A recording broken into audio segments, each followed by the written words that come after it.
osoo dhiigniim hogganaa olaanaam Ayatollah Ali Khamene'ii hin gogin ilmi isaaniim inni dhokataa sun ba'uun gara ifaatti dhufaa jira. Maqaan isaa Mujtabaa Khaamene'ii. Namni kun suuraan isaa darbee malee kan hin mul'anne yoo ta'u sagaleen isaas dhagaameen beekum. Garuu Teeraan keessatti namni hundi sodaadhaan maqaa isaa dhaam. Inni hogganaa gaaddidduu ture har'a garuu mootii ifaa ta'uuf qophii xumuree jira. Mujtabaan ilma mootii qofa miti. Inni Sammuu Sirnichaatiin waggoota dheeraaf namoonni siyaasaa Iraan keessa jiran murtoon Khamene'ii irraa dhufu hundi kan Mujtabaatiin jechuun asaasuun. Inni nama basaasaa fi waraanaatii jedhama. Iccitii isaa qabannee jirra. Tel Aviv har'a nagaa hin qabdu. Handhuurri Israa'el inni yeroo hundaa eegumsa teekinooloojii cimaa ayirondamii jalatti tasgabbaa fakkaatu har'a sagalee dho'insaa fi aaraa gurraachaan uwwifamee jira. Iraan aarii fi gumaa hogganaa ishee qabattee akka Misaa'elaa marsaaraam magaalota Israa'el irratti roobsitee jirti. Bal'ina isaa ni dhageessu. Ajajni giddu galeessaa Ameerikaa viidiyoo sodaachisaa tokko gallakkisuun sirna furgugiisaa HIMARS jedhamu kan kanaan dura waraana Yuukireen keessatti maqaan isaa dhaamaa ture har'a garuu dandeettii haaraatiin Iraan irratti yeroo dhukaasuun agarsiisee jira. Wanti furgugifame kun rookeetii barame osoo hin taane kun Misaa'elaa baalaastikii taaktikaalaa dhaloota haaraa kan PrSM jedhamudha. Iccitii isaa yoo xumuraatti nu faana turtan ni dhageessu. Qophii keenya like gochuun jalqabaan afeerraa keenya yeroo maraatiin. Yoyaam ashamar kafuneem kabajamtootaam dhaggeeffattootaam Oromiyaa 24 News kanneen chaanala YouTube keenya faaraa taatan subscribe gochuun maatii keenya taam. Qophiin keenya namoota hedduu biraa akka ga'uuf like share gochuun waliif qooduun dagatinaam. Hanga xumuraa qophii keenyaatti turtii gaarii.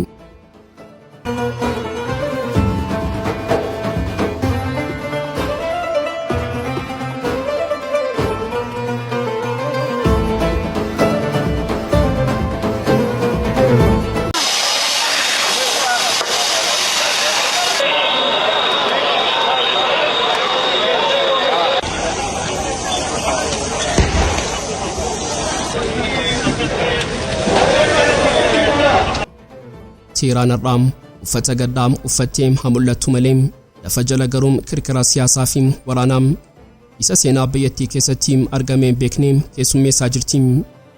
Osoo aaraam dho'insaam haleellaa Ameerikaa fi Israa'el bananiim qabbanaa'uu hin eegaliin osoo dhiigniim hogganaa olaanaam Ayatollah Ali Khamene'ii hin gogin ilma Iccitii dukkana keessaa beem gara ifaatti dhufaa jira. Maqaan isaa Mujtabaa Khaamene'ii. Namni kun kanaan duraam suuraan isaa darbee malee hin mul'atu. Sagaleen isaa dhagaameen beekum. Garuu Teeraan keessatti namni hundi sodaadhaan maqaa isaa dhaam. Inni hogganaa gaaddidduu ture har'a garuu mootii ifaa ta'uuf qophii xumuree jira. Seenaa Iraan keessatti yeroon amma keessa jirtu kun yeroo murtii dhumaati. Pireezidaantiin Tiraamp of tuulummaan beem teekinooloojii fi basaasa keenyaa jalaa Khamene'ii ba'uu dandeenye. Holqa keessattis ta'uun isaa ajjeesneerraam jedhee yeroo dhaadatu waan tokko dagatee jira. Inni abbaa ajjeese malee ilma haaloo boof dheeboteem waggoota dheeraaf iccitii mootummaa hundaam harkaa qabuun duuba isaatti dhiisee jira. Mujtabaa Khaamene'ii nama tasa dhufe miti. Inni nama waggoota 20 oliif waajjira abbaa isaa harkaa qabeem ajajaa waraanaa fi siyaasaa hunda qulqulleessee abbaa isaatiif dhiyeessaa turedha. Mujtabaan ilma mootii qofa miti. Inni Sammuu Sirnichaatiin waggoota dheeraaf namoonni siyaasaa Iraan keessa jiran murtoon Khamene'ii irraa dhufu hundi kan Mujtabaatiin jedhanii tasaasuun. Inni nama basaasaa fi waraanaatiin hariiroo inni eegduu warraaqsaa wajjin qabu hariiroo aangoo qofa osoo hin taane hariiroo dhiigaa fi faayidaatiin. Jeneraalota eegdota warraaqsaa biratti Mujtabaan nama sibiilaa kan diinaaf harka hin kenninee fi kan gumaa ba'uuf onnee qabudha. Yeroo ammaa kanaam eegdonni warraaqsaa Islaamaa Iraan dhiibbaa guddaa gochaa jiru. Isaan yeroo waraanaa kana keessatti namni lallaafaa fi kan nagaa lallabuun hin barbaannu. Nama harka sibiilaa qabuun kan dhiigaa Khamene'iitiif gumaa ba'uu barbaanna jedhu. Filannoon isaanii ammoo Mujtabaadha. Gabaasni Iraan International akka saaxiluutti eegduun warraaqsaa Mujtabaan bakka abbaa isaa akka bu'uuf dirqisiisaa jiru. Kunis Iraan gara mootummaa waraanaa guutuutti ce'uuf jirti jechuudha. Mujtabaa Khaamene'ii yoo aangootti dhufeem Iraan bifa haaraan alatti inni dippiloomaasii fi mariin beekum, inni kan beekum ajajaa fi tarkaanfiidhaam. Abbaan isaa Alii Khamene'ii yeroo tokko obsa tarsiimoo fayyadamaa ture. Mujtabaan garuu deebii ariifachiisaa filataam jedhamee sodaatamaam. Ameerikaa fi Israa'el abbaa ajjeesuun injifannoo si'an garuu ilma aarii fi gumaan guutameem kan iccitii niwukileeraa fi misaa'elaa hunda beekum aangootti fiduun isaanii balaa biraa fiduu danda'am. Mujtabaan waraana kanaam ani nan xumuraam jedhee tamanaam. Inni abbaa isaa biratti yeroo jeneraal Qaasim Suleemaaniin ajjeefamuun yeroo saayintistoonni Iraan adamsamanii ajjeefaman calliseem ilaalaa tureem. Har'a garuu dabareen kan isaatiin gumaa abbaa kiyyaam gumaa Qaasim Suleemaanii fi gumaa Iraan bobaa fi dhiigaan nan baam jechuun kakatee jiraam. Yoo Mujtabaan aangootti dhufeem waraanni ammaam Ameerikaa fi Israa'el wajjin eegalame kun guyyaa 12 yookaan ji'a tokko qofa osoo hin taaneem waraana waggootaaf turuu danda'u taam. Inni obsa hin qabuum inni injifannoo barbaadaam. Tiraamp ammoo mataa kutee raawwadheeraam jedheem yoo gammaduum Mujtabaan mataa baay'eeteem kallattii adda addaatiin Yaman, Libaanos fi Iraaq irraan Ameerikaa udhuuf qophii xumuree jiraam. Walumaa galatti bitootessa 2026 guyyaa seenaan Iraan bifa dukkanaawaa fi sodaachisaan itti jijjiiramedha. Hogganaan Gaaddidduu sun dhiiga abbaa isaarraam ejjeteem gara teessoo aangootti ol ba'aa jiraam. Inni kitaaba nagaa hin dubbisuun kitaaba gumaa fi warraaqsaa qofa dubbisaam. Addunyaan ammaam ilma abbaa kanaam eegaa jirtiim. Inni nagaa fidamoo addunyaa waliin gubaam deebiin isaam onnee Mujtabaa keessa jiraam. Tel Aviv Har'a nagaa hin qabduum. Handhuurri Israa'el inni yeroo hundaam eegumsaa teekinooloojii cimaam ayirandamee jalatti tasgabbaa fakkaatuum har'a sagalee dho'insaa fi aara gurraachaan uwwifamee jiraam. Iraan aarii fi gumaa hogganaa isheem Ayatollah Alii Khamene'ii qabatteem bakka Misaa'elaa marsaaraam magaalota Israa'el irratti roobsitee jirtiim. Wanti har'ateem addadhaam. Misaa'elli Iraan qilleensaa tarsaasee dhufeem lafa duwwaa yookaan gammoojjii osoo hin taaneem naannoo manni baay'inaan jiraatu banii barak jedhamuun kan Tel Aviv Gubatte keessatti argamuun haleelee jiraam. Dho'insa kanaan namoonni 12 miidhamanii jiruum. Isaan keessaa tokko haalaamaarra jiraam. Suuraaleen miidiyaa hawaasaa irratti tamsa'an akka mul'isanitti konkolaattonni daandii irra dhaabbatan akkuma qoraanitti boba'anii jiruum. Gamoowwan jireenyaa immoo caccabanii lafaan dhaamanii jiruum. Wanti hundarra nama naasisuu fi ogeeyyii waraanaam Israa'el dhiphisee garuu gosa Misaa'elaa kanaatiin. Gaazexaan Har'a iccitii sodaachisaa tokko saaxilee jiraam. Misaa'elli har'a Tel Aviv rukuteem Misaa'ela laafaa mitiim. Inni Misaa'elaa facaadhaam. Misaa'elli akkanaam yeroo samii irra ga'u mataan isaa banameem boombiiwwan xixiqqoo hedduun naannoo bal'aa irratti facaasaam. Kunis balaa isaam dachaa fi hunda galeessa taasisaam.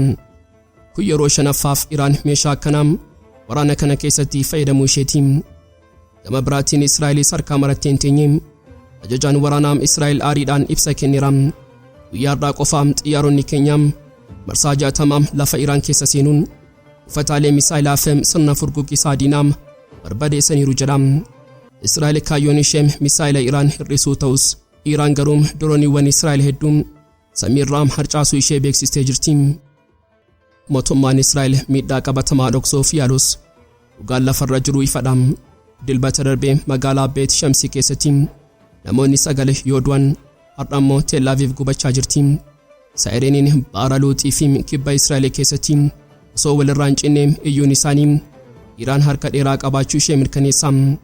Walumaa galatti waraanni kun amma sibiilaa fi sibiila qofa osoo hin taaneem jireenyaa fi badii ta'ee jiraam. Iraan Misaa'ela faca'aa qabatteem Israa'el ammoo xiyyaara ishee qabachuun wal haleelaa jiruum. Tel Aviv har'aam aaraa fi dhiigaan faayameem guyyaa rakkisaa dabarsaa jiraam. Hezbollaan inni gaachana Libaanosii fi harka dheeraa warraaqsa Islaamaatiin waraana Iraan wajjin qabateem Israa'el irratti tarkaanfii jabaa fudhatee jiraam. Haalli Tel Aviv keessa tureem dhiphinaa fi naasuun kan guutamedha. Misaa'elonni Hezbollaan gaarreen Libaanos irraa furguggiseem sirna ittisaa Israa'el qoranii jiruum. Hezbollaan ibsa baaseen xiyyeeffannoon isaa buufataalee waraanaa murteessoo ta'an irratti tureem. Tokkoffaan buufataa Meeroon iddoon kun wiirtuu to'annoo fi hordoffii qilleensaam kaaba Israa'elii fi ijaa fi gurraam Israa'elidhaam. Lammaffaan buufataa Ramat David buufataa xiyyaarota waraanaam Israa'el isa guddaa yoo ta'u sadaffaan ammoo buufataa Kiilaam kan gaarreen Goolaan lafa Siiriyaa qabamee jiru keessatti argamu irratti haleellaa raawwachuu isaa ifoomsee jiraam. Hizbullaan tarkaanfii kanaam yeroo ibsum lola kaayyoo dhabe mitiim kun deebii gumaatiin gumaa dhiigaam hoogganaa olaanaa Iraan Ayatollah Ali Khamene'ii gumaa uummata Liibaanos kanneen daayyaa keessatti dhumaniitiim jedhee jira. Kana jechuun Hizbullaan lola kanaam akka lola mataa isaatti qofa osoo hin taane akka lolaam abbaa warraaqsaa Aksiis of Reesistensiitiim fudhachuun Iraan cinaa dhaabbachuu isaa gochaan mirkaneessee jira. Halkanarraa qilleensi baa giddu galeessaa haaraa fi dhoo'insaan ukkaamamee seenaa waraanaa keessatti boqonnaa haaraa kan teekinooloojii fi badii walitti makateen galmeessisee jira. Osoo addunyaan ija sodaatiin hordoftu Ameerikaan duula aarii seena qabeessaa jechuun meeshaalee waraanaa ishee haaraa kanneen kanaan dura dirree lolaa irratti yaalamne lafa Iraan irratti eebbistee jirti. Ajajni giddu galeessaa Ameerikaa viidiyoo sodaachisaa tokko gallakkisuun sirna furguggisaa HIMARS jedhamuun kan kanaan dura waraana Yuukireen keessatti maqaan isaa dhaamaa ture har'a garuu dandeettii haaraatiin Iraan irratti yeroo dhukaasuun agarsiisee jira. Wanti har'a furguggifame rookeetii barame miti. Misaa'elaa baalaastikii taaktikaalaa dhaloota haaraa PrSM jedhamudha. Misaa'elli kun teekinooloojii dulloomaa Ataakaams jedhamu bakka bu'uuf kan dhufe yoo ta'u fageenya kiiloomeetira 500 olii barrisuun sirna ittisaa diinaa tarsaasee wiirtuu ajajaa fi kuusaa loojistiikii Iraan ija qaraatiin rukutee jira. Wanti Misaa'elaa PrSM kanaam adda taasisu qaamni isaa qal'aa ta'uu isaati. Konkolaataan HIMARS tokko kanaan dura Misaa'ela guddaa tokko qofa baata ture. Har'a garuu Misaa'ela kana lama baatee humna haleellaa dachaa taasisee jira. Mataan waraanaa isaa kiiloogiraama 91 qofa haa ta'u malee sirni qajeelchaa isaa sadarkaa olaanaa waan ta'eef iddoo barbaadan qulqullinaan rukutanii lafee dugdaa diinaa cabsuuf dandeettii addaa qaba. Kun Ameerikaan lafarraa fagaattee Iraaniin manuma ishee keessatti adabuuf tarsiimoo haaraa eegaluu ishee agarsiisa. Garuu dhoo'insi inni guddaan kan dhufe lafarraa qofa miti samiirraas simbirroo dhokottuutu gadi roobee jira.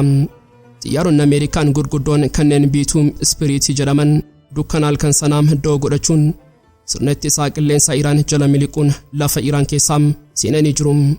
Xiyyaaronni kunniin daawwachuuf hin dhufne bombiiwwan ulfaatoo GBU 31 jedhaman kanneen ulfaatinni isaanii kiiloogiraama 970 wiirtuuwwan Misaa'elaa Iraan warra lafa jalaa dhokatan irratti gadi roobsanii jiru.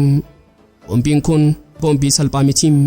Inni bombii hayyuum sirna GPS fi Inertial Navigation fayyadamuun qilleensa keessa barrisee iddoo qophaa'eef jechuunis holqa Iraan Misaa'elaa isheetti dhukaasu sanaa afaan isaa irratti bu'uun dho'ee jira. Xiyyaarri biituu tokko qofti bombiiwwan akkanaa 80 baachuu waan danda'uuf halkan tokkotti bu'uuraalee Iraan bal'inaan barbadeessuuf humna qaba. Tarkaanfiin Haleellaa waxabajjii 2025 yeroo Ameerikaan wiirtuuwwan niwukileeraa Naataanzii fi Fordoo bombii baankeer baasariidhaan rukutte sana yaadachiisu. Har'a garuu xiyyeeffannoon Ameerikaa niwukileera qofa osoo hin taane harka dheeraa Iraan jechuunis misaa'ilota baalaastikii ishee kutuu irratti xiyyeeffatee jira. Walumaa galatti har'a Iraan lafaa fi samiirraan meeshaalee waraanaa dhaloota haaraatiin rukutamaa jirti. Misaa'illi PrSM lafarraa xiyyaarri biituu ammoo samiirraan walqixxee ibidda roobsuun dandeettii Iraan laamsheessuuf tattaafachaa jiru. Halkan kun halkan dukkanaa qofa osoo hin taane halkan sibiila ammayyaawaa humna isaa itti agarsiisedha. Iraan amma bakka akka kana hundaa dandamattee deebii akkamii akka kennitu addunyaan hafuura qabattee eegaa jirti. Egaan kabajamtoota dhaggeeffattoota Oromiyaa 24 News qophii guyyaarraaf qabannee dhiyaannee asuma irratti goolamaa kanneen chaanala YouTube keenyaa Har'a taatan subscribe gochuun maatii keenya ta'aa. Qophiin keenya namoota hedduu bira akka ga'uuf like share gochuun waliif qooduun dagatinaa. Hanga xumuraatti waan nu faana turtaniif galatoomaa.